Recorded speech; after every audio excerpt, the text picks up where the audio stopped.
ευχαριστώ πολύ το Διοικητικό Συμβούλιο για τη διοργάνωση της εκδήλωσης και θα ευχαριστήσω και τον πρόεδρο του ΣΟΕΛ για αυτή την όμορφη αίθουσα που μας παραχώρησε για την εκδήλωση.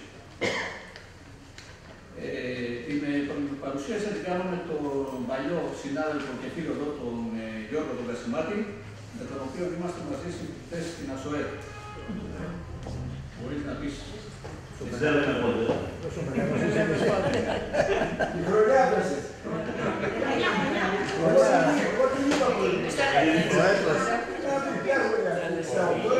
Το 72 πήγαμε, το 76 πήγαμε. Δεν σας φαίνεται. Ήταν η φώτο να φτιάξει.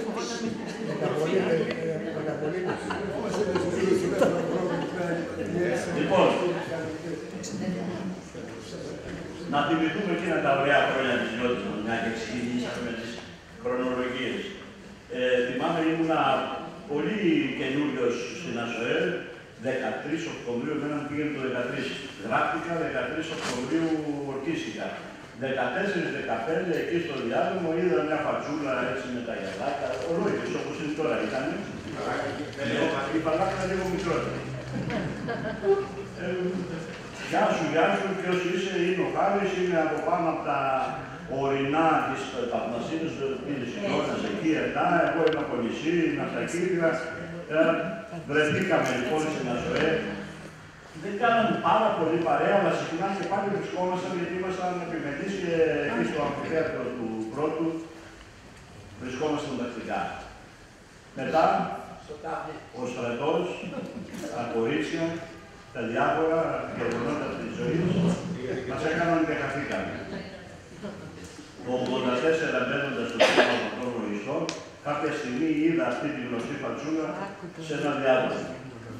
Θυμήθηκα ότι είναι ο Χάρης. Ξαναβρεθήκαμε εκεί. Ο Χάρης σε άλλο γραφείο, εγώ σε άλλο, τα γνωστά, τρέχαμε ένας από εδώ, άλλος από εκεί, δεν πολύ βλεπόμασταν. Ήρθε η ζωή ξανά έτσι που χαθήκαμε και σε άλλη εταιρεία, εγώ σε άλλη ο Χάρης. Και ξαναήρθε η ζωή και βρεθήκαμε σε μια από τις ωραίες εκδρομές που ειλικρινά ήταν κάποιοι πολύ όμορφοι, κάτι πολύ καινούριο για μένα και για εσάς πολλούς από εσάς, που οργάνωσε ο σύλλογος μας, ο σύλλογος των συνταξιούχων, που εύχομαι να είμαστε όλοι καλά και να είναι όλο το Διοικητικό Συμβούλιο τόσο δραστήριο, που να κάνει πολλές τέτοιες εκδηλώσεις και να μας ξαναφέρει πολλά να πληζόμαστε τα ωραία μας πράγματα και να ζούμε καινούργια ωραία πράγματα. Και η εκδήλωση για το βιβλίο του Χάρη θα μας ταξιδέψει προς τα πίσω. Είναι πολύ ευχάριστο ότι με την πρωτοβουλία αυτή του Χάρη, για μένα τουλάχιστον πιστεύω για τους περισσότερους, δίνεται ένα έναυσμα, πιστεύω να έχει γίνει και άλλες φορές, αλλά ο Σύλλογος ασχολείται και με κάτι πολιτιστικό. Ο πολιτισμός στις μέρες μας δεν πάει και πολύ καλά. Νομίζω χρειάζεται μια υποστήριξη, τουλάχιστον από εμάς που τον ζήσαμε, που ζήσαμε εκείνα τα φοβερά χρόνια της δεκαετίας του 60, του 70 και τα μεταγενέστερα, που ο πολιτισμός έφτασε σε υψηλά επίπεδα και στην Ελλάδα και στον κόσμο ολόκληρο. Ξεκινάμε λοιπόν αυτή την όμορφη συνάντησή μας με το Χάρη να μας πει, να συμπληρώσει ό,τι δεν είναι. Να συμπληρώσω ένα λίγο το βιογραφικό, έχει να κάνει περισσότερο με το βιβλίο. Εγώ ήμουν γέννημα Αθήνα, Θρέμα, Πειραιά, 1953. Οι ρίζες είναι από Φωκίδα. Επίσης έχει να κάνει σε σχέση με το βιβλίο, γιατί ένα φεγγάρι πέρασα και το μαθηματικό της Πάτρας. Λοιπόν, να ξεκινήσουμε μετά από το ιστορικό της γνωριμίας και της συνέχειας, να μπούμε στο θέμα του βιβλίου μας. Το βιβλίο αυτό του Χάρη είναι γραμμένο με ψυχή και με πολύ όμορφες αναμνήσεις. Θα ήθελα να μας πεις, Χάρη, πώς αποφάσισες, πώς ξεκίνησες, πώς σου ήρθε αυτό που λέμε η έμπνευση. Από τα πρώτα χρόνια της ζωής μας συγκρατούμε κάποιες εικόνες, κάποιες σκηνές, κάποια γεγονότα. Είναι κάτι πράγματα τα οποία η θύμησή τους ακόμα και σήμερα εξακολουθεί να μας συγκινεί. Είναι κάποιες ιστορίες οι οποίες πέρασαν τη λύθη του χρόνου και παρέμειναν μέχρι σήμερα γεγονότα τα οποία έχουν πιάσει μια θέση στο μυαλό μας δικαιωματικά, γιατί έχουν κάποιο άρωμα για μας τουλάχιστον.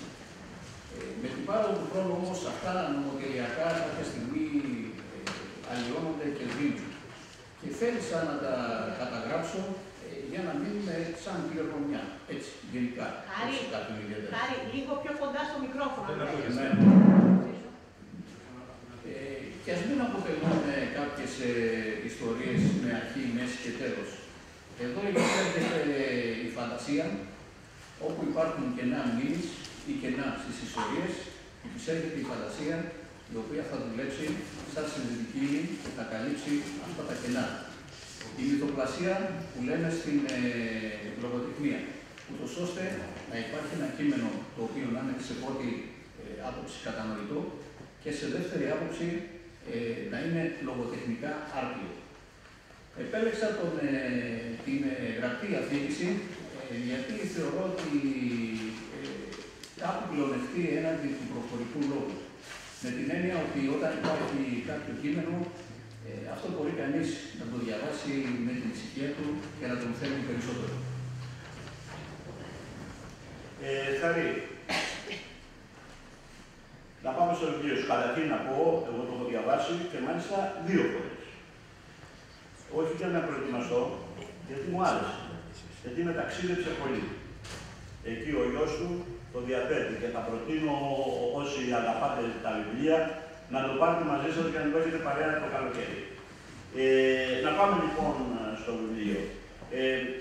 Πες μας περίπου σε τι αναφέρεται, τι μηνύματα θα ήθελες να περάσεις ή είπες κάποια πράγματα τώρα, έτσι πιο λεπτομεριακά, ας πούμε, ναι. Πού αποβλέπει η προσπάθειά σου εκδίδοντας ένα τέτοιο βιβλίο? Το βιβλίο μιλάει για κάποιο ταξίδι. Είναι ένα οδηπορικό, ένα ταξίδι, το οποίο ξεκινάει κάπου στα μέσα της δεκαετίας του 60 και φτάνει μέχρι τις παρυφές των ημερών μας. Αυτό σημαίνει ότι είναι 18 διηγήματα, άλλα μικρότερα και άλλα μεγαλύτερα, τα οποία όπως αναφέρεται και στο πιστόφυλλο του βιβλίου, είναι αυτό το ταξίδι από την δεκαετία του 60 μέχρι σήμερα. Τα περισσότερα από αυτά τα διηγήματα αφορούν τη δεκαετία του 60 και περίπου το 1 τρίτο αφορά νεότερες εποχές. Είναι στην ουσία μια επαναφορά αναμνήσεων μιας εποχής η οποία είναι οριστικά περασμένη. Το βιβλίο έχει γραφτεί σε πρωτοπρόσωπη αφήγηση. Περιέχει βέβαια αυτοβιογραφικά στοιχεία, χωρίς αυτό να σημαίνει ότι αποτελεί μια αυτοβιογραφία. Είναι και όπου υπήρχαν βέβαια τα κενά στις ιστορίες, όπως είπα και προηγουμένως, λειτουργήσε σαν συνδετικός κρίκος η μυθοπλασία. Το βιβλίο λέγεται «Οδηπορικό ένα ταξίδι στον χρόνο». Θα δείτε μπροστά ότι υπάρχει μια φωτογραφία η οποία είναι από εκείνη την εποχή, τη δεκαετία ίσως του 70 ή του 80, που είναι στην οδό Πατησίων. Όσοι έχετε περάσει από την ΑΣΟΕ σίγουρα θα γνωρίζετε, είναι αριστερά το σπίτι του ΟΕ, το οποίο τότε ήταν λειτουργικό, και δεξιά είναι η ΑΣΟΕ, η οποία δεν φαίνεται γιατί πλέον είναι τραβημένο αντίθετα. Το βιβλίο εκδόθηκε τον Ιούνιο του 2020, έχει κάποια χρόνια δηλαδή, από τις εκδόσεις Γκογκόστη. Είναι ένας μεγάλος εκδοτικός οίκος. Είχαμε κάνει κάποια σύμβαση εκείνη την εποχή ότι θα υπάρξει και μια δημοσιογραφική στήριξη και διαφήμιση. Δυστυχώς, με το που εκδόθηκε το βιβλίο, πέσαμε στο ελληνικό lockdown της πανδημίας, με αποτέλεσμα να μην υπάρξει τίποτα από όλα αυτά και να περάσει γενικά απαρατήρητο από τα λογοτεχνικά δρόμενα. Θα ξέρεις και εσύ, Γιώργο, ότι τα βιβλία κάποια στιγμή παλιώνουν. Και παλιώνουν και πολύ γρήγορα. Γερνούν γρήγορα, θα έλεγα. Με την έννοια ότι όταν φύγουν από το προσκήνιο, έρχονται τσουβάλια, νέες εκδόσεις και παίρνουν αυτά τη θέση τους. Λοιπόν, αναφέρεσαι, όπως είπες, κατά κύριο λόγο στη δεκαετία του 60.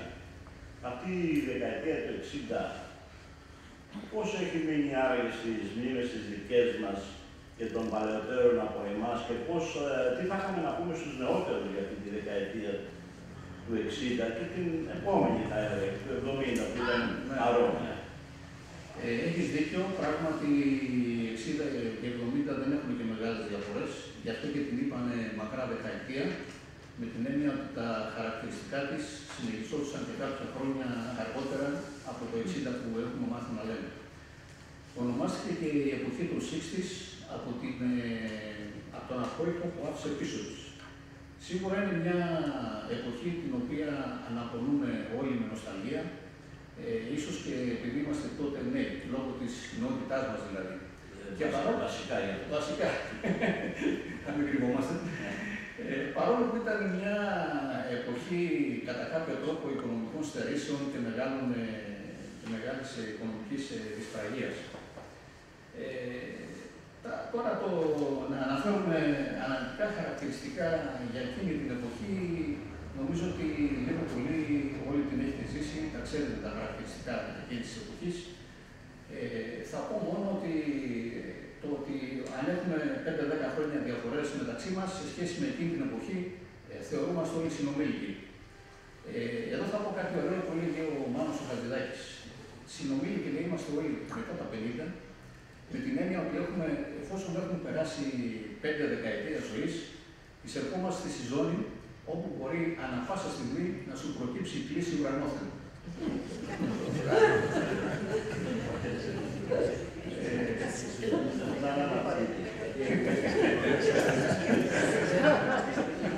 Όπως είπα και προηγουμένως, τα χαρακτηριστικά είναι πλεονασμός. Θα πω όμως για εκείνη τη γενιά. Ήταν η γενιά η οποία ήταν η γενιά των μεγάλων διεκδικήσεων, αλλά όπως όλοι θυμόμαστε και η γενιά των μεγάλων απογοητεύσεων. Παρ' όλα αυτά, θεωρώ ότι στην πάροδο του χρόνου, αν συγκρίνουμε με τη σημερινή εποχή με την τότε, πιστεύω ότι κάτι κατάφερε. Ήταν η γενιά η οποία αμφισβητούσε το κάθε τι παλιό, η γενιά που έψαχνε διεξόδους, ενδιαφέροντα και προκλήσεις στη συμπεριφορά, στην κοινωνία, στην πολιτική. Ήταν η γενιά η οποία επαναστατούσε ακόμα και στο ντύσιμο. Ίσως θα θυμάστε το παντελόνι ταβάνα, ίσως θα θυμάστε και την τολμηρή μόδα της Μέρι Σκουάτ, που είχε εισαγάγει τότε, το μίνι δηλαδή, με τη φούστα να χάνει αρκετούς πόντους πάνω από το γόνατο. Ήταν η γενιά η οποία μέσα στα σκοτάδια της δικτατορίας κατάφερε και πήρε κάποιες από τις μεγάλες στιγμές. Έζησε δηλαδή το γαλλικό Μάιο του 1968, έζησε την άνοιξη της Πράγας και το φεστιβάλ του Woodstock στην Αμερική το 1969, εκείνο το ερωτικό μουσικό φεστιβάλ. Αν θέλει κάποιος τώρα να εντρυφήσει ιδιαίτερα σε εκείνες τις εποχές, υπάρχει ένα βιβλίο το οποίο λέγεται «Εμείς το 60 εκδομής», ίσως το έχετε ακούσει. Το έχει γράψει ο ιστορικός ερευνητής Χρήστος Ζαφύρης, Βορειοελλαδίτης από την Ελασσόνα, το οποίο βιβλίο, όπως λέει και στο εξώφυλλό του, αποτελεί μια νοσταλγική περιδιάβαση στη Θεσσαλονίκη του 60, με τα τραγούδια, τις μουσικές, τους έρωτες, τους αγώνες, τα όνειρα και τις αυταπάτες, την καλλιτεχνική ζωή της εποχής, τις κοινωνικές συνήθειες και τα πολιτικά γεγονότα που σημάδεψαν εκείνη την εποχή. Δεν θα εστιάσω βέβαια στο βιβλίο σε λεπτομέρειες, θα πω όμως μια περιγραφή την οποία ίσως αξίζει να ακούσετε, έχει και λίγο χιούμορ, για το πώς διασκέδαζαν οι νέοι της εποχής. Ποια ήταν η παραδοσιακή τους διασκέδαση. Η παραδοσιακή διασκέδαση ήταν τότε τα πάρτι. Τα πάρτι όχι όπως τα ξέρουμε σήμερα. Σήμερα κάνουμε πάρτι και στα δημοτικά σχολεία, που το εύκολο πράγμα είναι. Υπήρχαν πολύ μεγάλες δυσκολίες. Η δυσκολία ξεκίναγε από το να έχεις να υπάρχει pick-up, να υπάρχουν εκείνοι οι δίσκοι των 45 στροφών, τα 45 που λέγαμε. Εγώ τουλάχιστον δεν είχα τίποτα από όλα αυτά. Μετά να έχεις ένα δικό σου σπίτι, γιατί διαφορετικά θα έπρεπε, αν νοικίαζες, να έχεις την ανοχή του ιδιοκτήτη, αλλά και να έχεις την ανοχή της γειτονιάς. Ένα άλλο δύσκολο σημείο ήταν να βρεθεί η γκάμα για το χορό, η συνοδός για το χορό που λέμε δηλαδή σήμερα. Εκεί επιστρατεύονταν οι πέριξοι, οι τοαφούλες, αδερφές, ξαδέρφες, ό,τι έβρισκες. Και όποιος κατάφερνε και έβρισκε τάμα, θεωρείται ο μεγάλος βοής. Δεν το λέω εγώ, το λέει ο ερευνητής. Λοιπόν, τα πάρτι διαρκούσαν το πολύ μέχρι τα μεσάνυχτα. Δεν υπήρχαν τα ξενύχια που ξέρουμε σήμερα. Και πέραν τούτου θα έπρεπε να επιστρέψεις και την τάμα σύμφωνα με τις οδηγίες που έχεις λάβει από τη μάνα της. Και όχι μόνο να την επιστρέψεις, να είναι σώετα βλαβής. Μια άλλη δυσκολία ήταν ότι τα πάρτι στην επαρχία, εδώ μιλάμε τώρα για αστικά κέντρα για Αθήνα, στην επαρχία ήταν ακόμα πιο δύσκολα τα πράγματα. Εκείνες τις εποχές κινδύνευες με αποβολές από τα σχολεία, δεν ήταν ίδιες εποχές. Κινδύνευες με λεξίματα με την αστυνομία και πέραν τούτου θα έπρεπε να, όπως είπα και προηγουμένως, να έχεις τελειώσει μέχρι τις αργά, μέχρι τις 12 η ώρα το πολύ. Κυρίαρχο ποτό τότε στα πάρτι δεν ήταν τα υγροπνευματώδη, τα οποία απαγορεύονταν τότε. Ήταν το εκείνο το βερμούδα, όπως ξέρετε, το χρυσιμί, και σε κάποια έτσι πιο καλά, πιο περιποιημένα σπίτια ήταν και το peppermint, αν το θυμάστε, με εκείνο το ζαφυρένιο χρώμα. Ας πάμε όμως να πάμε στο πρώτο διήγημα. Γιώργο, έχεις πολύ εκφραστική φωνή. Νομίζω ότι μπορείς να το πεις καλύτερα από μένα. Είναι το πρώτο του βιβλίου, ναι.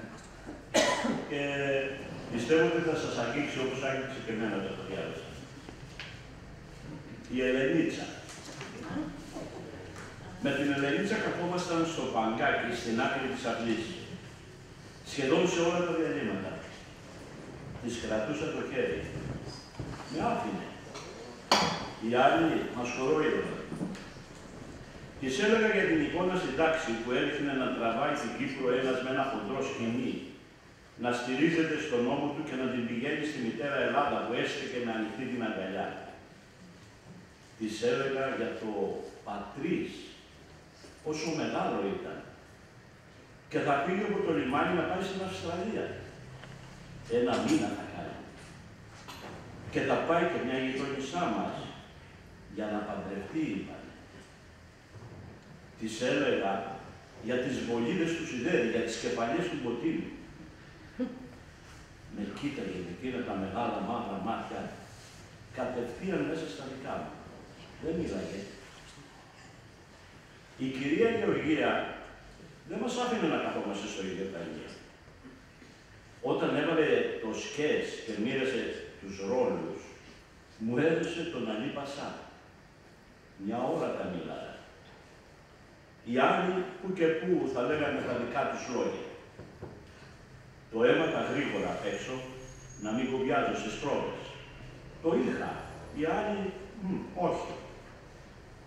Η Ελενίτσα με καμάρωνε και έριχνε τις κοτσίδες προς τα πίσω. Με κοίταγαν με μισό μάτι. Τούρκο με φώναζα. Αυτοί ήταν οι σουλιώτες. Μου το φύλαγαν. Στην πρώτη ευκαιρία με έριξαν κάτω. Με ξυλοφόρτωσαν. Έτρεξε. Έπεσε πάνω τους με μανία. Κυλίστηκαν στα κόμματα. Έκρινα. Για τα χάλια της Ελενίτσας, όχι για το ξύλο. Έκτη δημοτικού πηγαίνανε. Χάρη, πολύ τρυφερό το βρίσκω.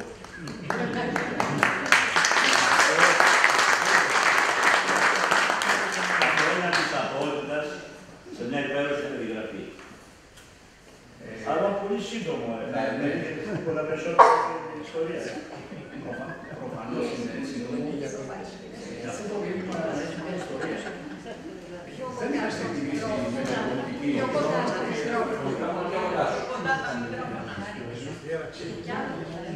Εντάξει, δεν είναι.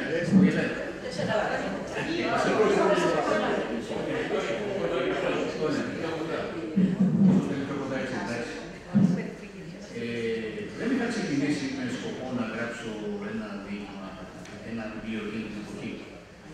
Απλά είχα συμμετάσχει σε κάποιον λογοτεχνικό διαγωνισμό του δικτυακού περιοδικού του βιβλίου NET, μπορεί να μην έχετε ακούσει, ασχολείται αρκετά με το βιβλίο.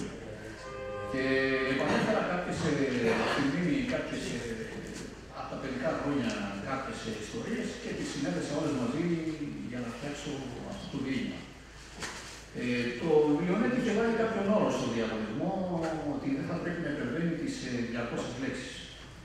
Και αυτό γιατί στην ουσία ετοίμαζε ένα καλλιτεχνικό ημερολόγιο, μια έκδοση πράγματι πολύ καλέστη, ένα λεύκομα, στο οποίο στον κάθε καλλιτέχνη ο οποίος θα έδινε το δικαίωμα να συμμετάσχει, θα του έδινε από μία σελίδα. Οπότε σε μία σελίδα έπρεπε να τα γράψει όλα. Και την είχαμε εκτιμήσει σε 200 περίπου λέξεις. Δεν ήταν μόνο πεζογραφήματα, ήταν μαζί και ποίηματα και κάποιοι εικαστικοί οι οποίοι ζωγράφησαν τις σελίδες αυτές. Όταν έφτιαξα το διήγημα, το μέτρησα, έβγαινε γύρω στις 350 λέξεις. Ήταν προφανέστατο ότι θα κοβόταν.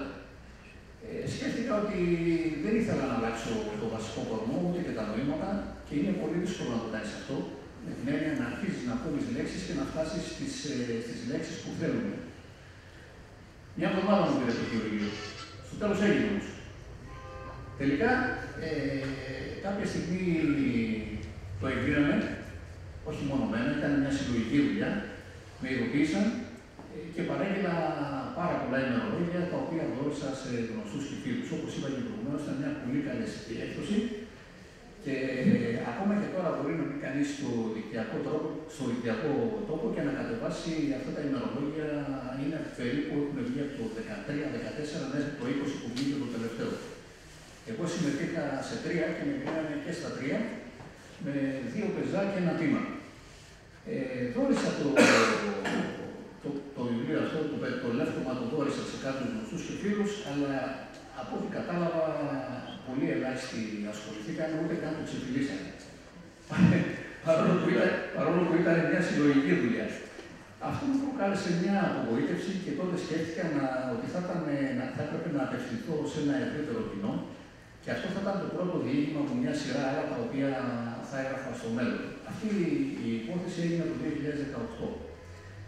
Κάποια χρόνια αργότερα, τελείως τυχαία έμαθα ότι ένα από τα καλλιτεχνικά ημερολόγια που είχα δωρήσει είχε βρει και μια χρήση που ούτε καν το φανταζόμουν. Πάνω του ξαπόστελνε ένα φλιτζάνι καφέ Ελίδη Κουβέρου, οποία απογοήτευση στην αδελφή και κύριε. Λοιπόν, αυτό όμως όσον αφορά το ιστορικό του βιβλίου. Θα πούμε λίγο στο διήγημα. Χάρη, ναι. Κάνω μια επειδή για να ταξιδέψουμε κανονικά, θα μας πεις 60 τόσα χρόνια μετά τι έγινε γιατί. 60 τόσα χρόνια μετά επιχείρησα να την βρω την Ελένη.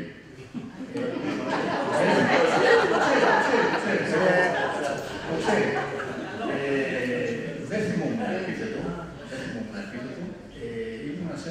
Ήταν σε ένα σχολείο της Αθήνας. Καταφέραμε και βρήκαμε πώς λέγονται αυτά του σχολείου, τα παρουσιολόγια, πώς λέγονται κάπως. Τα παρουσιολόγια, κάπως έτσι θα τρώω. Καταφέραμε και τα βρήκαμε από το 1965 και πού κόλλησα, λέγαμε. Όχι βέβαια θα την έβρισκα σίγουρα την κοπέλα. Πού κόλλησα, σε μια υπάλληλο της πρωτοβάθμιας εκπαίδευσης, η οποία βρήκε την δυναμική ότι είναι προσωπικά δεδομένα και δεν θα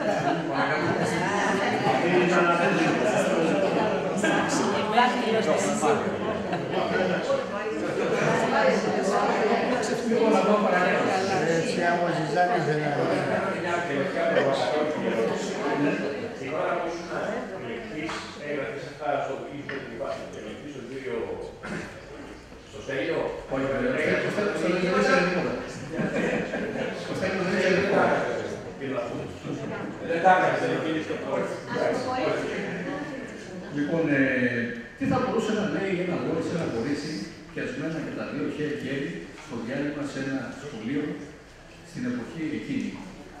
Όχι βέβαια αυτό που βγαίνει το μυαλό μας σίγουρα σήμερα. Μιλάμε για μια εποχή η οποία ήταν λίγα χρόνια μετά τον εμφύλιο,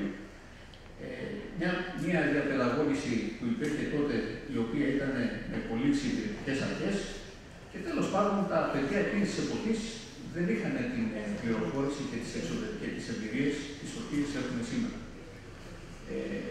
Το πολύ πολύ να κάνανε κάποιες παραπλήσιες σκέψεις, κάποιες συμπάθειες κτλ. Αλλά μέχρι εκεί. Η εποχή δεν ήταν όριμη για περισσότερα. Το αγόρι θα μπορούσε να τις λέει για εκείνες τις εικόνες που ήταν κλασικές στα σχολεία εκείνη την εποχή. Δηλαδή, να υπάρχει ένας νέος ο οποίος με ένα σκηνή να τραβάει την Κύπρο για να τη φέρει στην μητέρα Ελλάδα, η οποία την περίμενε με αυτή την αγκαλιά.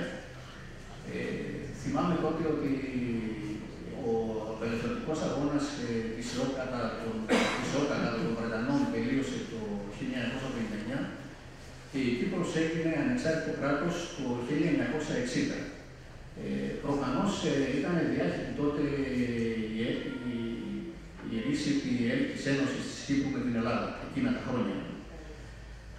Θα μπορούσε επίσης το αγόρι να της λέει για το υπεροκεάνιο το Πατρίς, το οποίο έφυγε τότε από τον Πειραιά και έκανε εκείνα τα μεγάλα ταξίδια του στην Αυστραλία.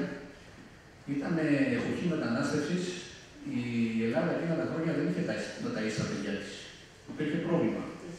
Και κοιτάτε που οι μεταναστευτικές ροές τώρα είναι προς τα έξω, τώρα είναι προς τα μέσα, τότε ήταν προς τα έξω. Έχω και μια προσωπική εμπειρία, έφυγαν κόσμος έξω και έκανε ένα μήνα ταξίδι. Έχω και μια προσωπική εμπειρία που μια μακρινή συγγενής μου αραγωνιάστηκε με φωτογραφία μετανάστη. Ήταν δύσκολο να κάνεις ένα ταξίδι 30 μερών και τα έξοδα για να γίνουν αυτά τα πράγματα. Οι νύμφες. Οι νύμφες.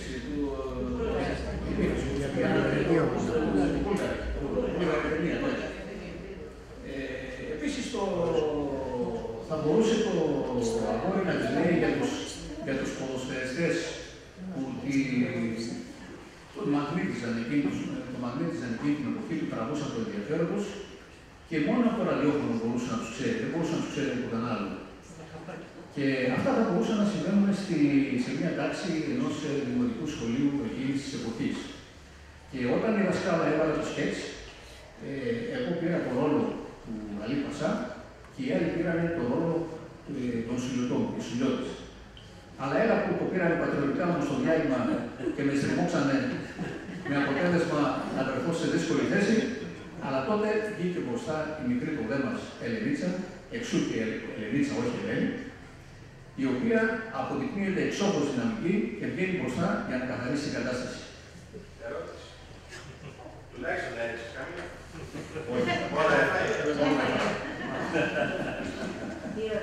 Ας το προχωρήσουμε όμως σε... Τον σκίσανε τον Τούρκο. Τούρκο είναι αυτό. Θα προχωρήσουμε στο... Ναι, στο διήγημα. Το επόμενο διήγημα, έτσι το προχωρεί. Λοιπόν, θα προσπαθήσω να το διαβάσω πάλι. Το φιλί. Βάλαμε τα γέλια και κατηγορήσαμε για τη λίμνη.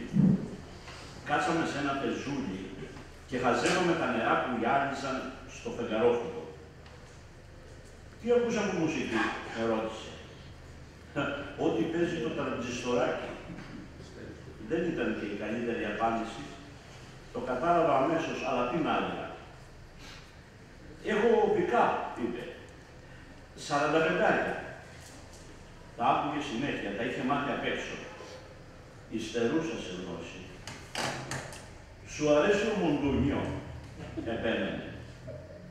Λίγο βαρύς, απάντησα. Δεν ήξερα κανένα δικό του. Το Σαν Ρέμο το ξέρεις. Το φεστιβάλ, το ήξερα. Αλλά μη ζητάς και πολλά.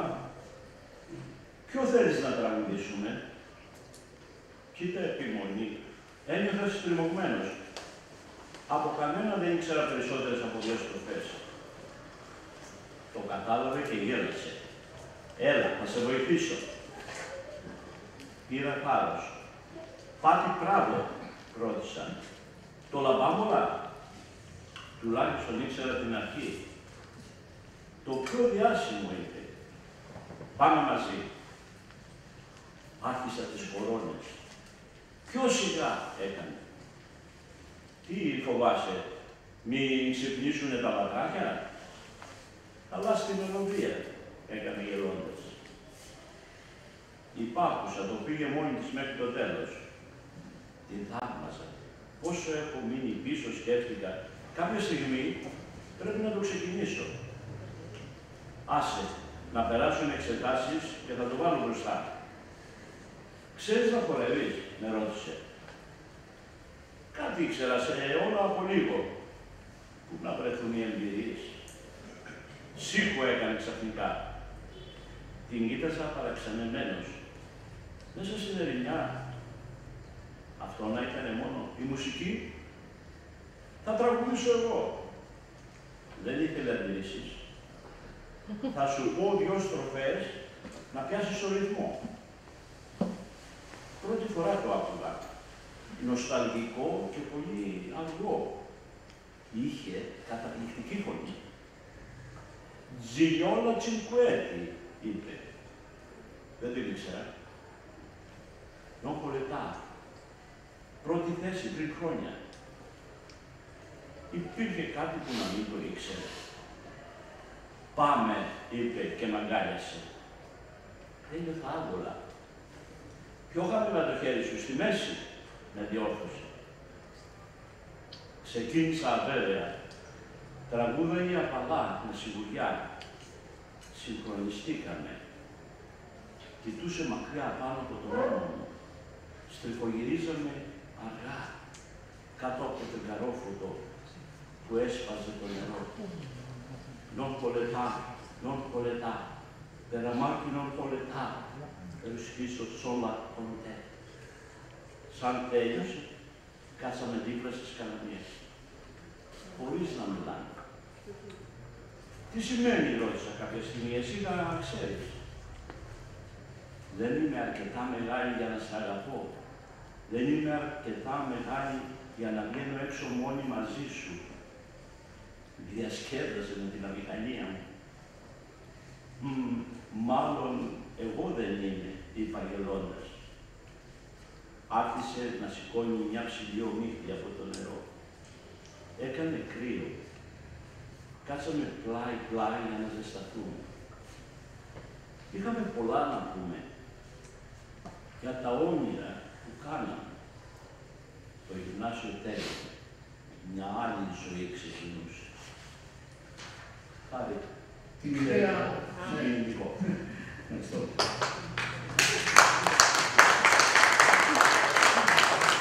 Και ο εξωγονητής ωραίος. Ευχαριστώ.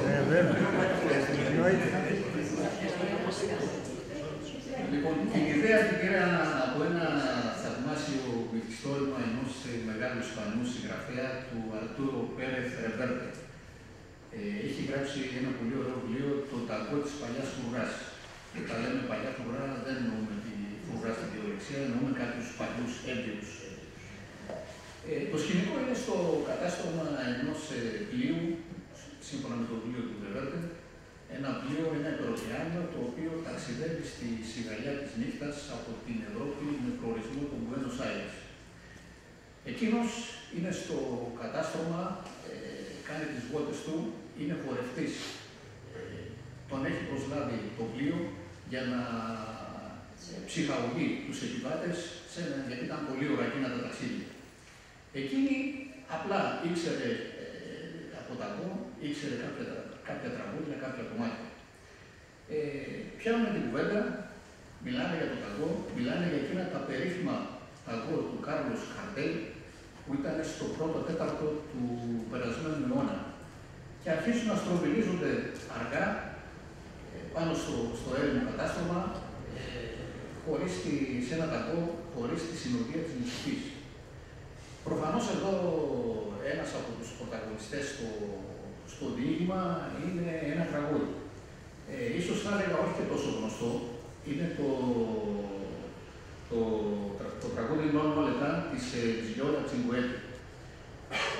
Τι ακούγαμε εκείνα τα χρόνια από μουσικές προτιμήσεις. Ακούγαμε τα rock and roll του Presley στις αρχές της δεκαετίας του 60 και τα twist του Τσάρλι Τσέκερ. Εδώ θα κάνω μια στάση ειδικά για το twist, επειδή έρχεται πριν από 2 μήνες και παρακολουθούσα σε μια εκδήλωση που χορεύαμε. Το twist είναι ένας χορός, όχι ιδιαίτερα δύσκολος, θα έλεγα πολύ απλός, αλλά δεν είναι σε καμία περίπτωση rock and roll. χορεύεται με το περισσότερο, με τα πόδια δεν σηκώνονται από το πάτωμα, δεν χοροπηδάμε δηλαδή σε κατσίκια αυτά που έβλεπα που γινόντουσαν. Το ένα πόδι το αριστερό πατάει το πέλμα πλήρως στο δάπεδο και με το αριστερό πόδι καταλαβεί σε αριστερά, δεξιά, μπρος, πίσω και το δεξί πόδι γλύφει το πάτωμα με τη μύτη σε αυτή την κίνηση, δηλαδή το σκάβει μόνο με τη μύτη μπροστά. Τα χέρια τα κουνάς όπως θέλεις και το κορμό φυσικά είναι τελείως ελεύθερα. Μπορείς να κάνεις την κίνηση του τροχονόμου, μπορείς να κάνεις την κίνηση του μαζεύει στην μπουγάδα, μπορείς να κάνεις οτιδήποτε. Το πόδι όμως δεν χρειάζεται το χοροπήδημα. Τώρα, μετά να πω και κάτι άλλο. Μετά τους ρυθμούς εκείνους, τους γρήγορους ρυθμούς που είχαμε μέσα της δεκαετίας, πέφτουμε στο ΣΕΙΚ. Το ΣΕΙΚ κυριάρχησε μετά, επέτρεπε πιο πολύ εύκολες χορευτικές φιγούρες και μια ποικιλία κινήσεων. Και όταν φτάναμε βέβαια την ώρα να τελειώσει το πάρτι, αρχίζανε τα ταγκό και εκείνα τα δημοφιλή ιταλικά blues που ακούγονταν τότε οι παθιάρικες φωνές του πολύ γνωστούς μεγάλους τραγουδιστές. Ήταν ο Σέρτζιο Ενρίκο, ο Ντομένικο Μοντούνιο, η Πάτη Μπράβο, ο Αλβάνο, η Ρομίνα Πάουερ, ο Πεπίνο Ντικάπρι. Και τότε ξεκινούσαν αυτοί οι χωροί, έφερναν κοντά σώματα, συγκριτήματα αγάπης και υποσχέσεις για αιώνιους έρωτες, τα ξέρετε, τα έχετε περάσει. Όπως και να το κάνουμε, ο χορός ήταν τότε το πιο πρόσφαρο μέσο πλησιάσματος. Ήταν μια εποχή που η γυναίκα δεν βούλευε από σπίτι. Ο χορός ήταν το πιο πρόσφαρο μέσο πλησιάσματος, το φλερτ που λέμε ή η ερωτοπία, όπως λέμε σήμερα. Να πάμε όμως στο Σαν Ρέμο. Το Σαν Ρέμο είναι γνωστό για το φεστιβάλ που γίνεται εκεί από το 1951. Ήταν σε μεγάλες δόξες τη δεκαετία του 60. Σήμερα ακόμα συνεχίζουν να γίνουν εκεί το φεστιβάλ, αλλά έχει παραμείνει σαν ο πρωτοπός της σημερινής Eurovision. Αν περπατήσει κανείς είναι μια μικρή πόλη, λίγο πριν το Μονακό, αν θυμάμαι καλά.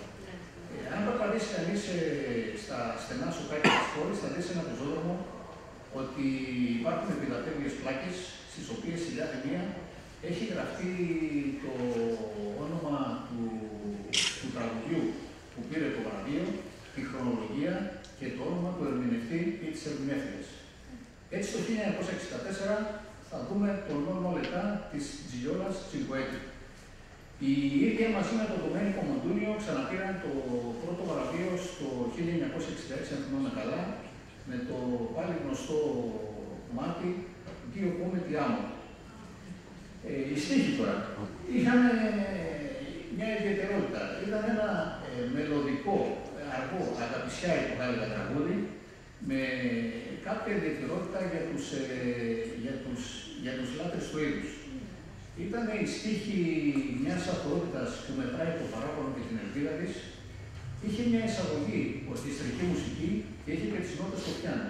Και κυρίως την κελαριστή φωνή της 17χρονης τότε τραγουδίστριας, η οποία σήμερα νομίζω πρέπει να είναι γύρω στα 76-77, από εκεί. Τι λέγανε οι στίχοι?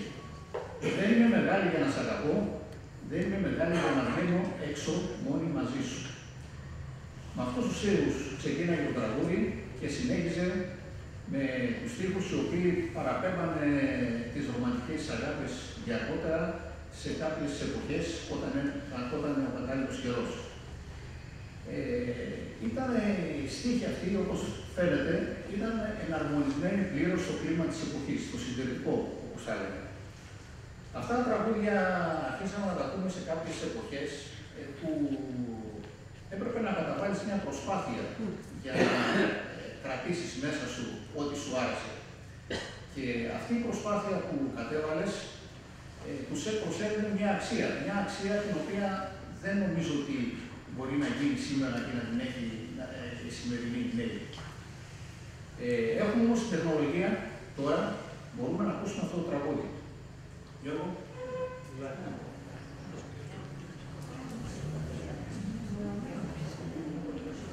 Σε πολύ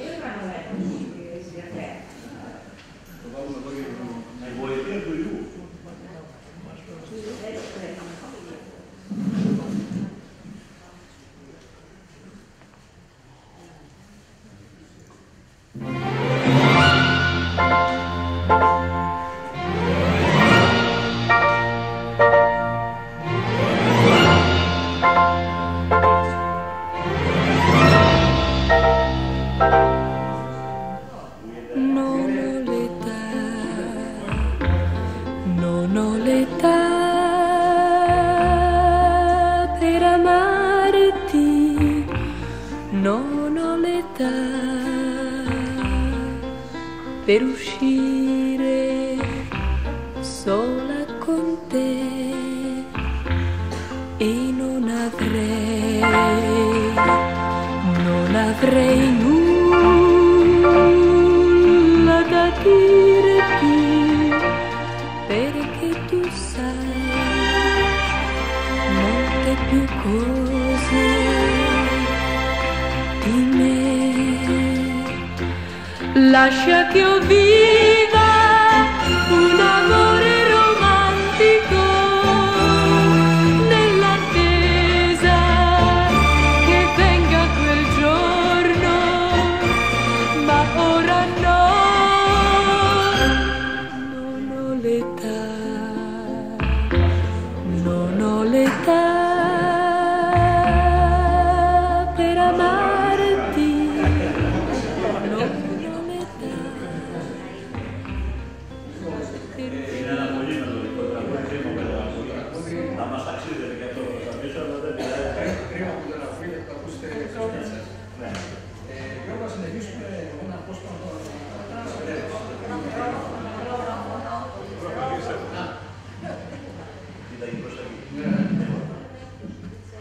Πάμε σε πιο ηρωικές μέρες τώρα, τη συνέλευση. Ένα διήγημα από την όριμη φοιτητική μας ζωή. Έτσι. Ακριβώς. Η συνέλευση. Τελειώσαμε με τις τοποθετήσεις. Ανοίγει κατάλογος ομιλητών για ερωτήσεις. Μέχρι 3 λεπτά το πολύ ο καθένας. Να προλάβουμε για την ψηφοφορία. Θα οριστούν καταμετρητές σε κάθε σειρά. Το αμφιθέατρο είναι γεμάτο. Μη μετακινήστε οι όρθιοι, για να μπορέσουμε να τελειώσουμε. Ο πρόεδρος προσπαθούσε να το μαζέψει. Τρίτη ημέρα ήταν και συνεχιζόταν ακόμα η συνέλευση. Δεν μπορούσε να μακρύνει άλλο, είχαν αρχίσει οι διαρροές. Τώρα, συνάδελφοι, είχε φωνάξει η υποσύντροφη, Οκτώβριος του 1974 ήταν. Δεν είχε 2 μήνες που είχε πέσει το καθεστώς. Το θέμα της συνέλευσης ήταν αν είναι ή όχι υπεριαλιστικό κράτος η Σοβιετική Ένωση. Μα τόσα θέματα έχουμε στη σχολή, είπε η Τίνη. Με τη Σοβιετική Ένωση θα ασχολούμαστε μια εβδομάδα τώρα. Κάνε πρόταση. Και άμα σε ακούσουνε, θα σε στηρίξω. Έλα τώρα, αφού ξέρεις, θα μου πούνε πως είμαι εκτός θέματος. Και αυτό θα είναι το λιγότερο. Γέλασα. Μπορεί να σε πούνε και προβοκάτορα. Από τότε που φύγανε οι διορισμένοι, έχουν πάρει τα πάνω τους σκούτι. Τι πάει να πει προτεκτοράτο, με ρώτησε εκείνη, όταν συζήταγαν για τους Εγγλέζους που ήταν το 1944. Κάτι σαν προέκταση. Το λέει και η λέξη. Κυριαρχίας συμπλήρωσα, καθώς μου φάνηκε λυψό. Δηλαδή, επέμβαση. Έτσι φαίνεται.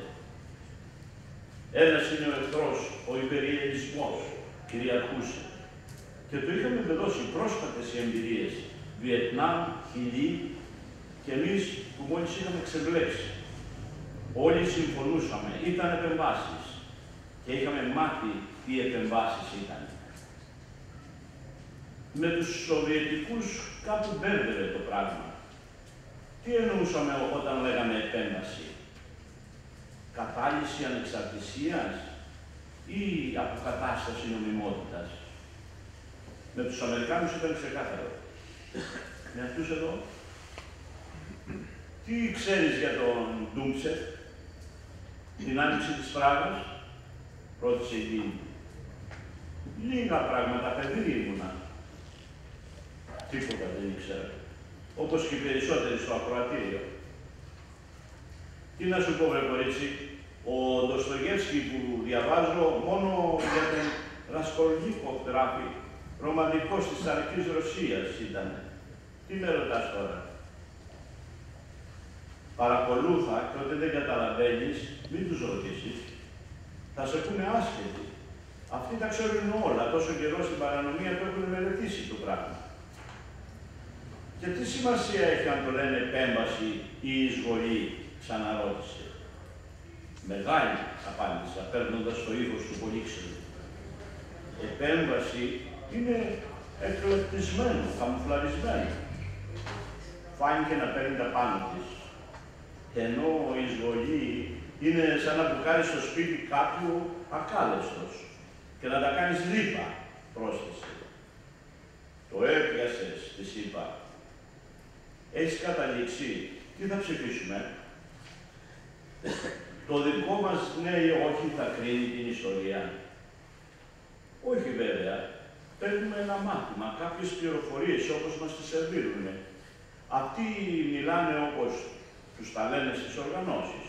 Αν δεν έχεις διαβάσει τα γεγονότα, τις αιτίες που τα προκάλεσαν, ποιον να πιστέψεις.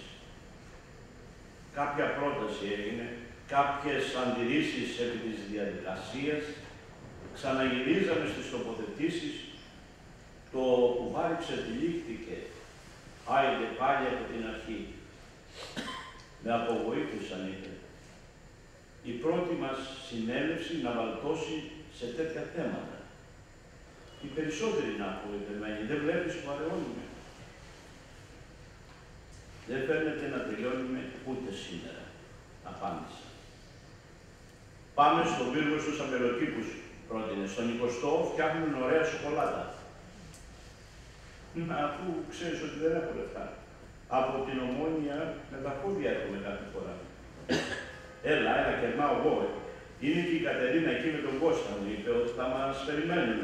Και να ξέρεις, είπε πιστικά, η Κατερίνα λιώνει για σένα. Μη μου πεις πως δεν το έχεις καταλάβει, απλά κάνει παρέα με το φίλο σου για να βρίσκεται κοντά σου. Το είχα πάρει είδηση, προφανώς από τότε που μου είπε πως της δώσανε ένα παλιό Fiat και ήθελε να πηγαίνουν μαζί βόλτα. Μα εσύ δεν ξέρεις οδήγηση, της είχα πει. Περιμένω από σένα, είπε και με κοίταξε μέσα στα μάτια. Δεν της είχα απαντήσει. Ούτε της δίνεις απάντησα, με κοίταξε εξεταστικά. Βρες τι θυμάσαι ακόμα. Πάλι δεν απάντησα. Πόσα χρόνια περάσαν. 2. Κατάλαβα, είπε. Δεν μίλησα. Ρε εσείς, είπε ο Τάσος που καθόταν στην μπροστινή σειρά. Εδώ θα τα λύσετε τα καρδιολογικά σας. Γιατί ρε, καταλαβαίνεις τι λένε αυτοί εκεί πάνω, είπα. Όχι. Τότε οι διαρροές μεγαλώσανε. Στο τέλος θα ψηφίζανε μόνοι τους. Αφορμή βρήκα. Σήκω της είπα για την καφετέρια. Αλλά στην Κατερίνα στη δουλειά. Είναι καλό κορίτσι. Τον Τάσο τον ήξερες στον ψηλό. Ναι, βέβαια. Τον ήξερες. Βέβαια. Την τίνη όμως δεν την ήξερες. Την τίνη όχι, δεν έχεις προλάβει εσύ. Δεν το άλλαξες έτσι. Ναι. Τον Τάσο έχω να τον δω από τότε. Εσύ τον έχεις δει. Ωραίες είναι λες. 48 ώρες οι πιο μικρές, 120 μεγάλες. Είχαμε και νόημα. Είχαμε και νόημα. Και φεύγαμε και την άλλη μέρα, χωρίς να έχουμε και μυθί, να πάμε εκδρομή στην Πιόντα. Ωραία τα παιδιά. Τα περιγράφει πολύ όμορφα ο Χάρης. Με τις λοιπόν απόψεις. Τι έχουμε εδώ. Μια νεολαία σε αναζήτηση στίγματος. Μόλις έχει πέσει το καθεστώς, μιλάμε φθινόπωρο του 1974 βρισκόμαστε και προσπαθεί η νεολαία να καταλάβει τι έχει συμβεί, τι συμβαίνει. Έχει περάσει πάρα πολλά χρόνια στα σκοτάδια της δικτατορίας και δεν ήξερε τι γινόταν. Θυμάμαι τότε που περπάταγα από την Ομόνια για να φτάσω στο σχολείο με τα πόδια. Περνάγα όλη στην Πατησιόν με ποδαράτο. Θυμάμαι υπήρχαν αυτοσχέδια πηγαδάκια μέχρι το μουσείο τουλάχιστον, που ήταν μαζεμένοι 5-10 άτομα και τελείως άγνωστοι άνθρωποι μεταξύ τους και στείναν αυτοσχέδια πηγαδάκια και συζητάγανε. Συζητάγανε τι έγινε, πώς έγινε, τι μέρη γενέστε. Ήταν κάποια πρωτόγνωρα πράγματα για την εποχή. Ποιο ήταν το παγκόσμιο σκηνικό. Προφανώς το σκηνικό, μιλάμε εμείς το 1974, το παγκόσμιο σκηνικό ήταν η ήττα της Αμερικής στο Βιετνάμ το 1973. Ήταν η εξέγερση στην Ταϊλάνδη, αυτή ίσως να μην τη θυμάστε πολύ. Ήταν περίπου την ίδια εποχή που είχε γίνει η δική μας εδώ στην Αθήνα στο Πολυτεχνείο. Και ήταν και το πραξικόπημα του Πινοσέτ στη Χιλή. Αν γυρίσουμε ακόμα πιο πίσω, έχουμε την επέμβαση της Σοβιετικής Ένωσης στη Τσεχοσλοβακία, του Συμβόλου της Βαρσοβίας, δηλαδή το 1965. το οποίο ήταν μια κατά κάποιο τρόπο αντιγραφή της επέμβασης που είχε γίνει από πάλι το Σύμφωνο της Βαρσοβίας στην Ουγγαρία το 1956. Εδώ έχουμε τη διάσπαση της αριστεράς. Η διάσπαση της αριστεράς έχει γίνει το 1968, εμείς βρισκόμαστε στο 1974, τώρα αρχίζουμε και τα μαθαίνουμε σιγά σιγά. Έχουμε όμως και την νομοποίηση της αριστεράς. Οι φοιτητικές οργανώσεις αρχίζουν και βγαίνουν μπροστά, προσπαθούν και με αμφίβολα μέσα να πάρουν την πρωτοκαθεδρία στις σχολές, να επιδιώκουν ψηφίσματα, επιδιώκουν να γίνουν γνωστές όσο το δυνατόν περισσότερο. Και έχει ξεσπάσει και ένας εμφύλιος μεταξύ των δύο μεγαλύτερων οργανώσεων τότε της αριστεράς, ίσως τα θυμάστε και εσείς. Τι ξέραμε εμείς από την διάσπαση της αριστεράς και τα γεγονότα αυτά? Θα έλεγα σχεδόν τίποτα. Επιφανειακά πράγματα. Όλα αυτά βέβαια απόθυσαν πολύ κόσμο, με την έννοια ότι διψάγαμε για πληροφόρηση, αλλά μέσα σε αυτή την ιστορία ήμασταν απογοητευμένοι. Ας πάμε όμως σε ένα άλλο διήγημα, τα επίκαιρα. Είναι ένα από τα μεγαλύτερα διηγήματα του βιβλίου. Είναι εκεί που μάζεψα κάποιες πραγματικές εμπειρίες, τις σύνδεσα μαζί τους μύθοπλαστικά και η δικτατορία μας βρήκε στα φοιτητικά μας, βρήκε στα μαθητικά μας χρόνια, τους περισσότερους, και στα φοιτητικά περίπου είχε τελειώσει. Τις παραστάσεις από εκείνες της εποχής, όπως σας είπα, τις μάζεψα και τις κατέγραψα σε αυτό το διήγημα. Ίσως τώρα αυτά τα γεγονότα να μην θέλουν και τόσο, κατά κάποιο τρόπο, είναι παλιά και περασμένα. Τα γεγονότα τα ζεις ανάλογα με την εποχή τους. Στην εποχή που γίνονται, τότε τα αισθάνεσαι. Όταν περάσει η εποχή τους, δεν τα αισθάνεσαι και τόσο. Γιατί τα έγραψα αυτά? Γιατί αισθάνθηκα ότι κάποια στιγμή τότε είχα αισθανθεί ότι βρίσκεσαι στην δίνη κάποιων γεγονότων που είναι πρωτόγνωρα για σένα, σε εντυπωσιάζουν, προσπαθείς να μάθεις τον ευρύτερο κόσμο σου τι γίνεται τότε, μιλάμε για τους πρώτους μήνες μετά τη δικτατορία, και πιθανόν να σου καθορίσουν και την πορεία σου αργότερα, να σου καθορίσουν τους δρόμους σου. Τα επίκαιρα που κυκλοφορείται το διήγημα, θα θυμάστε ότι είναι ένα προπαγανδιστικό φιλμάκι, ασπρόμαυρο, το οποίο ήταν ένα δεκάλεπτης διάρκειας και το πρόβαλαν οι αιθουσάρχες υποχρεωτικά στις κινηματογραφικές αίθουσες πριν από την προβολή κάθε ταινίας. Τα επίκαιρα τέλειωναν με κάποια αθλητικά γεγονότα, συνήθως στην αθλητική της Κυριακής που λέγαμε, τα γεγονότα της αθλητικά της Κυριακής, για να υπάρχει και μια προσέγγιση από την νεολαία. Ο αφηγητής μέσα σε μια κατάμεστη αίθουσα κινηματογράφου που έρχεται κάποια στιγμή και ειρωνεύεται κάποιες καταστάσεις. Τι ήταν αυτές? Αν θυμάστε καλά, υπήρχε κάποιος συνταγματάρχης εκείνη την εποχή, ο οποίος σε πρώτη ζήτηση, κατά κάποιο τρόπο, ερχόταν και θεμελίωνε τα δημόσια έργα της εποχής. Λοιπόν, οπότε έρχεται ο αφηγητής, ειρωνεύεται αυτή την κατάσταση με ένα δυνατό γέλιο και ξαφνικά μετά από μισή ώρα βρίσκεται να οδηγείται στο σπουδαστικό της ασφάλειας.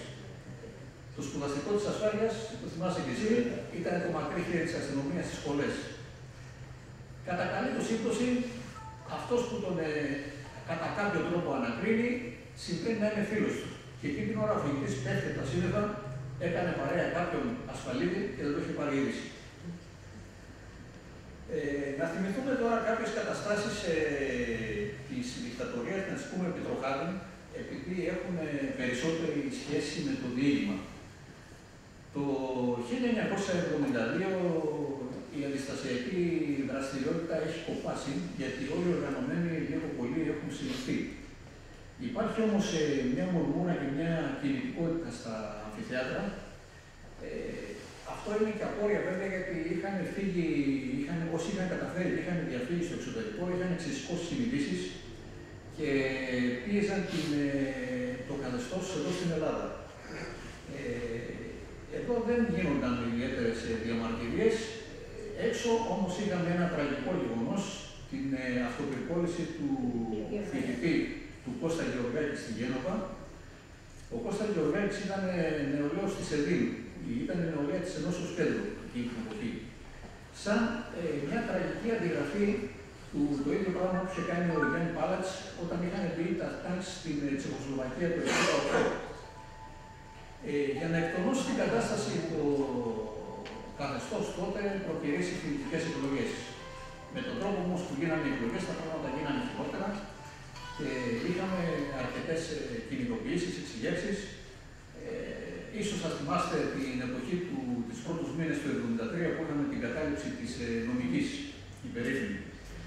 Από εκεί και έπειτα τα γεγονότα γίνονται ντόμινο. Έχουμε την άνοιξη του 1973, αν θυμάμαι καλά, το κίνημα του ναυτικού. Έχουμε την ενταρσία του πλοίου Βέλος, το οποίο έφυγε από μια ανατολική άσκηση και πήγε στην Ιταλία. Και έχουμε και σαν απάντηση του καθεστώτος μια προσπάθεια φιλελευθεροποίησης με πολιτικά πρόσωπα στην κυβέρνηση και με δοτό πρωθυπουργό. Όλα όμως έχουν πάρει τον δρόμο τους, ακολουθεί η εξέγερση του Νοέμβρη στην Αθήνα, ακολουθεί μια σκληρότερη δικτατορία και φτάνουμε στο καλοκαίρι όπου γίνεται το πραξικόπημα στην Κύπρο και σαν συνέχεια η επέμβαση η οποία γίνεται στην Κύπρο και η οποία έφερε την καταστροφή. Δεν έχει νόημα να πω κάτι παραπάνω με αυτά, τα ανέφερα επειδή έχουν μια σχέση περισσότερο με το διήγημα. Το θέμα είναι πορεσμένο και έχουν γραφτεί πάρα πολλά. Στο διήγημα στέλνουμε μόνο σε κάποιες οδυνηρές για μένα διαπιστώσεις. Ότι το καθεστώς εκείνη την εποχή είχε μια μεγάλη αποδοχή και μια ανέχεια στην ελληνική κοινωνία. Αυτό προπαντός στα πρώτα χρόνια. Μετά κάπως η κατάσταση άλλαξε. Δεν υπήρξαν ουσιαστικές αντιδράσεις εκτός από την απόπειρα του Παναγούλη. Δεν υπήρξαν ουσιαστικές αντιστασιακές ενέργειες. Σε αντίθεση με τη Τσεχοσλοβακία που όταν είχαν μπει τα τάγκς κατέβηκαν όλους τους δρόμους. Σε αυτές τις απόψεις δεν τις ασπάζουμε μόνο, τις έχουν περάσει στα βιβλία τους και σε κάποιες μαρτυρίες και μεγάλες συγγραφείς, όπως ήταν ο γνωστός μας ο Στέλιος Νέστορος στο Συναξάρι μου, ο κατά κάποιο τρόπο συνομήλικος ο Απόστολος Δοξιάδης στον Ερασιτέχνη Επαναστάτη και ο νεότερος ο Κωστής Κορνέτης σε μια πανεπιστημιακή μελέτη τα παιδιά της δικτατορίας. Επίσης περιγράφω μια δυσάρεστη εμπειρία που μου έτυχε να τη ζήσω. Ήταν το βράδυ που γινόταν η τουρκική απόβαση, που ξεκινούσε μάλλον για να γίνει η τουρκική απόβαση στην Κύπρο. Εδώ όμως θα μας το διαβάσει ο Γιώργος. Είναι πραγματικό γεγονός, τα πρόσωπα είναι πραγματικά και όσο μπόρεσα κράτησα τη στοιχομηθεία της εποχής. Γιώργο. Πριν το διαβάσω, θέλω να συγχαρώ το Χάρη και για τη λογοτεχνική αξία του έργου του, γιατί τόσο ωραία χρήση της γλώσσας, για τη συναισθηματική αξία, γιατί δημιουργεί συναισθήματα διαβάζοντας το, και για έναν επιπλέον λόγο που δεν το βρίσκεις εύκολα στα λογοτεχνήματα, για την ζώσα ιστορία που περιέχουν τα διηγήματά του. Πραγματικά όλα τα διηγήματα, από αυτό το πρώτο με την Ελενίτσα μέχρι αυτό που θα διαβάσω τώρα και τώρα, περιγράφουν ιστορικές στιγμές, σημαντικές ιστορικές στιγμές της ζωής μας, όλων μας, που μερικές δεν τις είχαμε κατανοήσει όταν συνέβαιναν και τις βλέπουμε εξ αποστάσεως τώρα πόσο σημαντικές ήταν.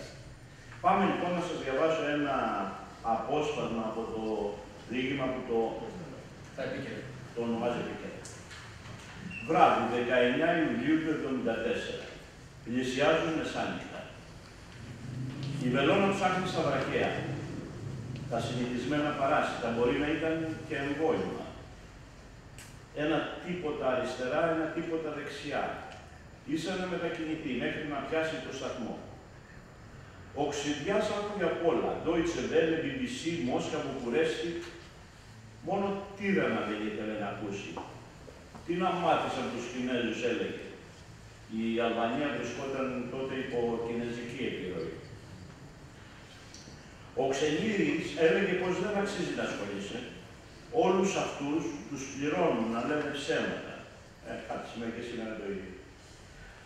Ακούγεται το γνωστό μουσικό σήμα του σταθμού από την κολονία. Δυναμώνω την ένταση να ακούσουμε τις πρώτες ειδήσεις. Αμέσως η φωνή του Μαθιόπουλου. Θα τον θυμάστε πολύ, ο Βασίλης Μαθιόπουλος ήταν πολιτικός σχολιαστής της Deutsche Welle την εποχή, κάθε μέρα τον ακούγαμε.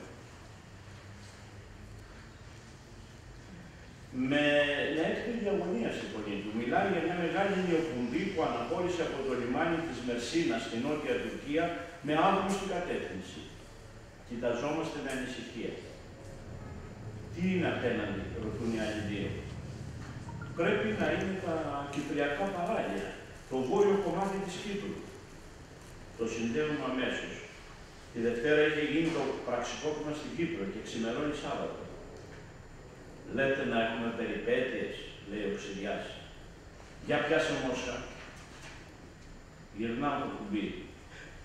Μια βαριά γυναικεία φωνή με περίεργη προφορά εξηγεί το σχεδιασμό της παραγωγής στο σοσιαλισμό. Βάλε BBC, συνεχίζει. Δεν με είχε ανοίξει ακόμη, πιο μετά. Βάλε το ενόπλο. Σταθμός των ενόπλων δυνάμεων. Αύγουστος Στρατιώτης. Ξαναγυρίζω το κουμπί, σιγή. Πιάνει και το σταθμό Αθηνών. Τίποτα. Τέτοια ώρα έχει κλείσει και το πρόγραμμα. Άμα ήταν θα είχαν βάλει βατήρια, λέει ο Ξηριάς. Ρε Γιούρα, τι λες εσύ. Δεν ξέρω από αυτά τι να πω. Με τον Τούρκο όμως δεν μπορείς να κοιμάσαι ήσυχος. Ξαναπιάνουν Γερμανία. Ο Μαθιόπουλος με τον ίδιο τόνο στη φωνή.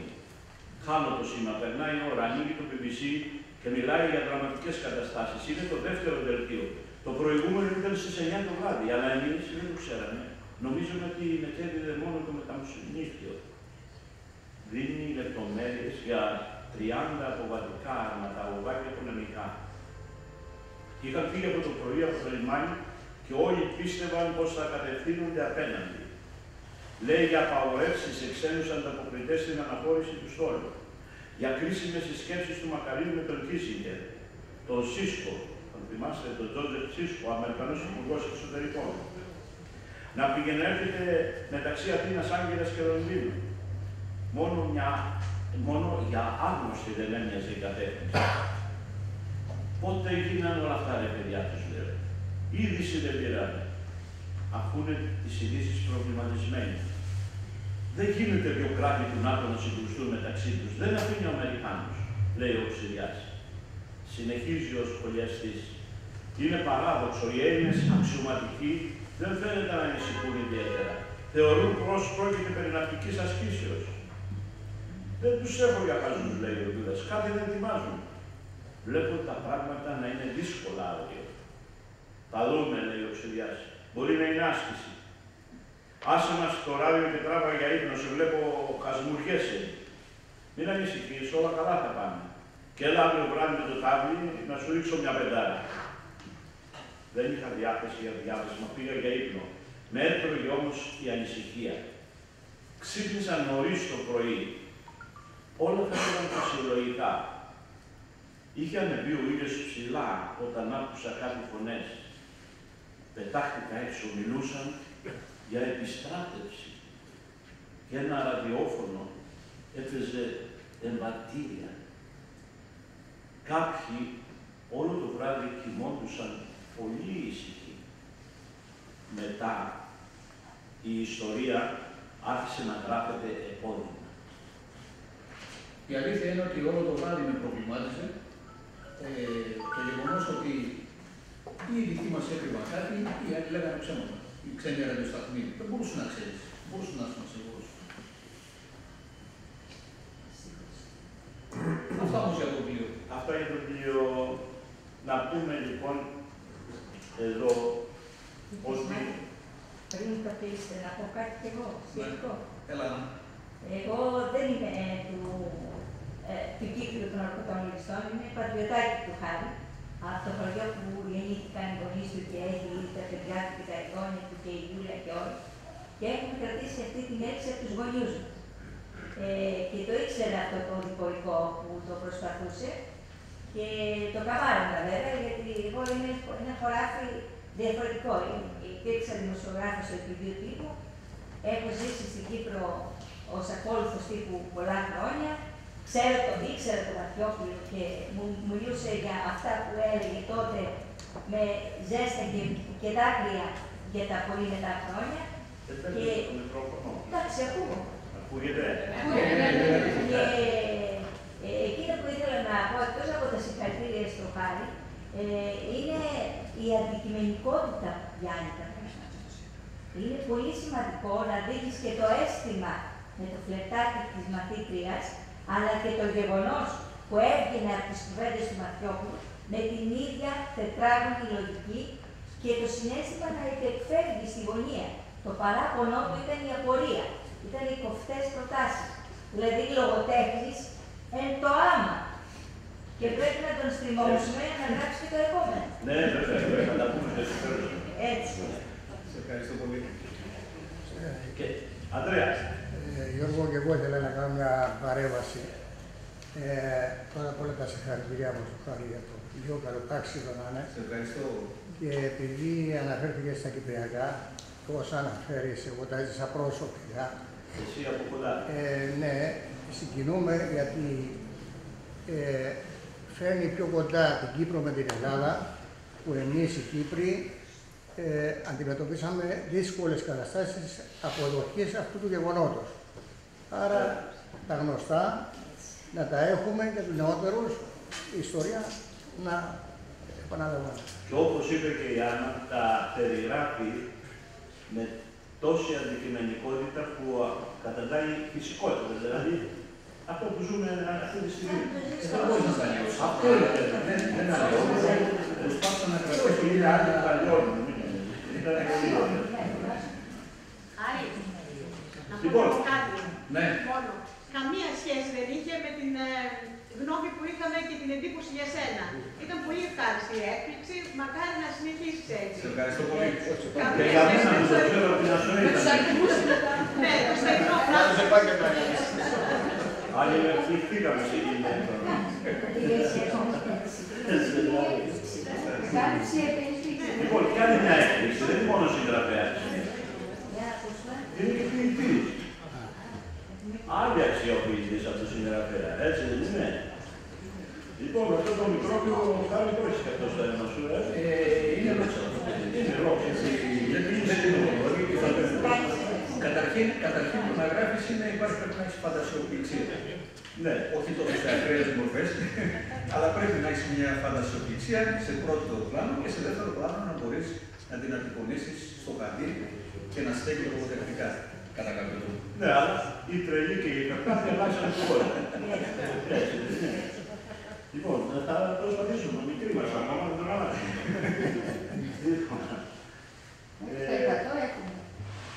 Έχεις γράψει πολλά βήματα και έχεις κάνει τα βήματα. Έχω γράψει κάποια, ετοιμάζω κάποια συλλογή εδώ και καιρό. Αν μπει κανείς στο Google και δώσει τον νόμο, θα βρει κάποιες δημοσίες που έχω κάνει. Μου έχουν κάνει και κάποιες κριτικές κατά κάποιο τρόπο. Να πούμε όμως ένα ποίημα εδώ πέρα, το οποίο μου προέκυψε από ένα βιβλίο που έχει μια ιδιομορφία. Οι λέξεις ήταν η γενιά του 30 που έγραφε τότε, που έγραφε σε μια γλώσσα η οποία δεν χρησιμοποιείται σήμερα. Και ξεσήκωσα κάποιες λέξεις από εκεί και τις έβαλα μέσα στο ποίημα. Μπορείς να το διαβάσεις. Λοιπόν, το ποίημα τυπλοφορείται το Σούρουπο. Μαυριά σύννεφα ταξιδεύουν στα δυτικά με τον ανάλαφρο ρυθμό παλιού τραγουδιού.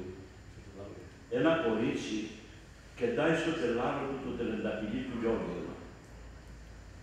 Ένα σύννεφο, τόσυρε μαζί του το Σούρουπο, σκάλωσε στα κλαδιά της γαζίας, ξεθόριασε το κυτρινάκι της φορεσιάτης, σκαρφάλωσε στο παραθύρι, σκοτίνιασε τα χρώματα στην κάμαρη, που είχε το δίλη απλόχερα σκοτήσει. Ο δρόμος, φορτωμένος περίσκεψη, πορεύεται στα μουδερότα προθαλάσσια. Μια διακριτική βροχή λουστράριζε την άσφαλτο. Μια στεναχώρια πλανέτα κρεμασμένη στις δεντροστοιχίες. Μια θάλασσα ξαπλωμένη νοχελικά συλλογιόταν την απεραντοσύνη της στο πρωινό της ξύπνημα, ολόστρωτη, ανεκείμανη, κι ας πίσαγε ένα δροσάτο αγέρι. Το σίταμπο την βρήκε τιμωμένη, ανάστατη, φυσάει η σιροκάδα φρενιασμένη, βογκάει η φουσκοθαλασσιά. Στενάζει η ατμόσφαιρα ανίποτους καημούς. Μια μνήμη αβέβαιη σέρνεται από άγνωστα βάθη. Συλλογισμοί απλώνουν στην πονεμένη σκέψη. Άχαρες σκιές, ανάκατες, ζώσαν το περικάλι. Πεσμένες κουβέντες σκόρπισαν κατάχαμα. Μια ανημολιά για να τη συντελιάξεις. Λύστηκε το κορίτσι στην κάμαρη. Βαρύζιγωνε το σκοτάδι. Δεν με συμπάθαγε τούτο το σούρο. Μου μείναγε να μην ανταμωθούν. Νομίζω και στην ποιήση ικανότατος. Να συμπληρώσω ότι την ιδέα την πήρα από το διαβάζοντα στο αριστούργημα της ελληνικής πεζογραφίας, η αστροφυγιά δημιουργιόταν του Παναγιωτόπουλου. Ο Παναγιωτόπουλος είχε διατελέσει υπουργός στις πρώτες μεταπολιτευτικές κυβερνήσεις, από ό,τι θυμάμαι. Είναι αυτός ο οποίος είχε ιδρύσει τα γνωστά ιδιωτικά εκπαιδευτήρια, νομίζω βρίσκονται κάπου στο Βαλίδι, κάπου εκεί. Το μυθιστόρημα του ήταν ένα ύμνος στη γενιά του Μεσοπολέμου. Είχε γραφτεί το 1945. Και μάλιστα γυρίστηκε και σε σειρές σε σειρά από την κρατική τηλεόραση, νομίζω το 1980. Τον ίδιο τίτλο, η αστροφυγιά. Η αστροφυγιά, ναι. Κάποιες λέξεις, τις σκόρπιες βέβαια, τις ξεσήκωσα από εκεί. Αυτό κάνει ο καλλιτέχνης. Κλέβει και θα πάει παραπέρα. Ναι, η αλήθεια είναι... Πριν κλείσουμε την ωραία αυτή συνάντησή μας, θέλει κάποιος να πει κάτι επιπλέον για να τοποθετηθεί κάποιος, να ρωτήσει, να συνομιλήσει.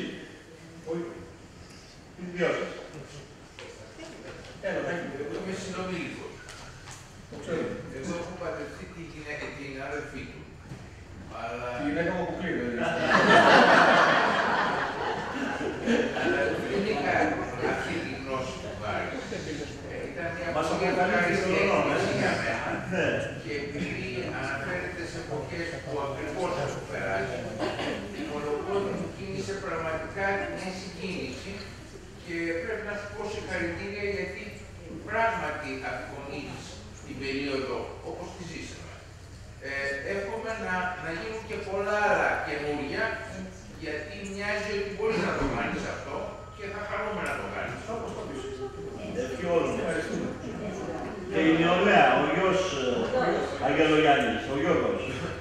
Πολύ από εδώ. Προφανώς δεν ξέρετε ή δεν μπορείτε να υποθέσετε πώς ξεκινάει κάποιος να γράφει μια ιστορία. Για κάποιο λόγο πριν 9 μήνες επέστρεψα στο πατρικό μου. Εκτοπίζω τον πατέρα μου από το γραφείο, λέω φύγε, βάζω τους υπολογιστές μου, τα βιβλία μου, τις δουλειές μου, το αδειάζω τα τετάρια, δεν το πάρει και 2 σιρτάρια. Κάποια στιγμή μετά από καιρό, ανοίγω τα σιρτάρια να δω τι έχει μέσα και τα έχει γεμίσει. Μολύβια, βόμβες, στυλό, τα πάντα. Οι σημειώσεις, λοιπόν, όπου μπορεί να βρεις χαρτοπετσέτα, μπορείς να βρεις στιχνό, μπορεί να βρεις χαρτάκι και να τα έχεις γεμίσει μπρος πίσω όλα. Βρήκα ατζέντες από το 75, από το 77, από το 80, μικρά ημερολογιά και διαχειριστικά, τα οποία μέρα-μέρα τα έχει γεμίσει όλα. Αυτό εδώ πρέπει να είναι το 1/100 από αυτά που διάβασα μερικά βράδια χωρίς να το έχω πει, αλλά έχω διαβάσει πάρα πολλά, πολύ περισσότερα από αυτά. Και αποκαλύπτει. Οπότε χρωστάς κι άλλα, έτσι. Γι' αυτό θα έρθουμε να τα διαβάσουμε. Δεν έχει δώσει με τίποτα. Έχουμε κάτι.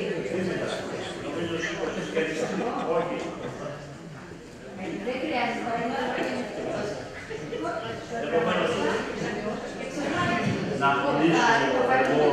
το επιτρέπεις χάρη να κλείσω τη συνάντησή μας.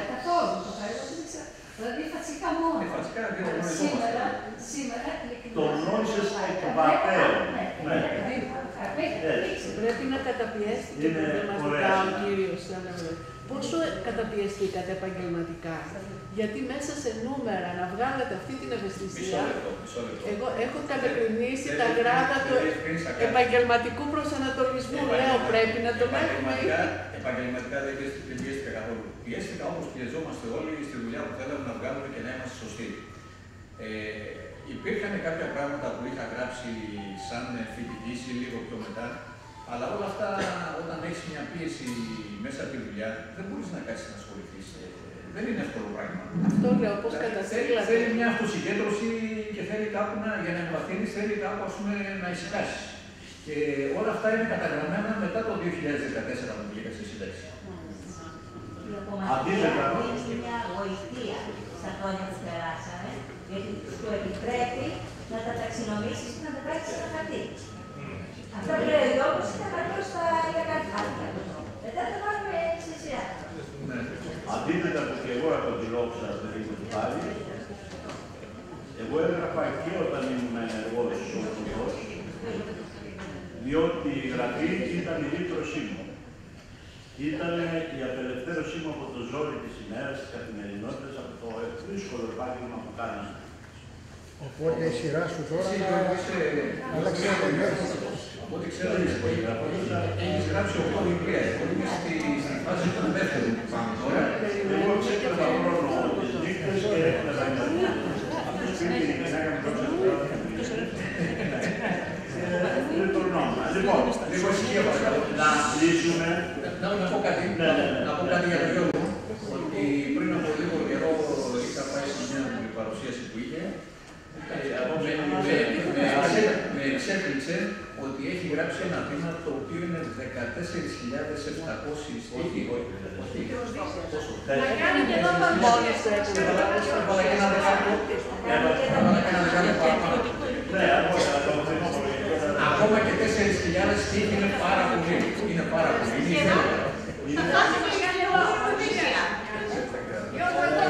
Εδώ. Θα το συζητήσουμε. Αν ξεκινήσει κάποιο ωραίο, ξεκινήσει ωραίο, θα είναι πολύ ωραίο. Λοιπόν, ναι, όσο περισσότερη στίχη κάνει, τόσο μεγαλύτερη λόξο. Λοιπόν, να σας ευχαριστήσω όλους γιατί που παραβρεθήκατε και μας τιμήσατε στη σημερινή μας εκδήλωση και πιστεύω ότι είναι μια αρχή, μήπως και το συνεχίσουμε.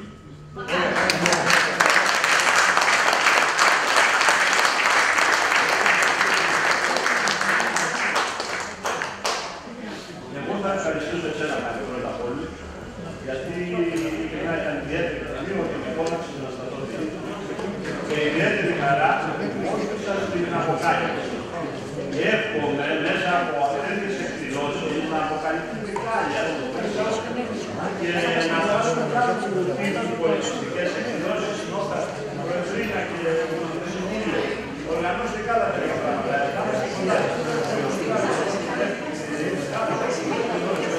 Και σε αυτή την παράσταση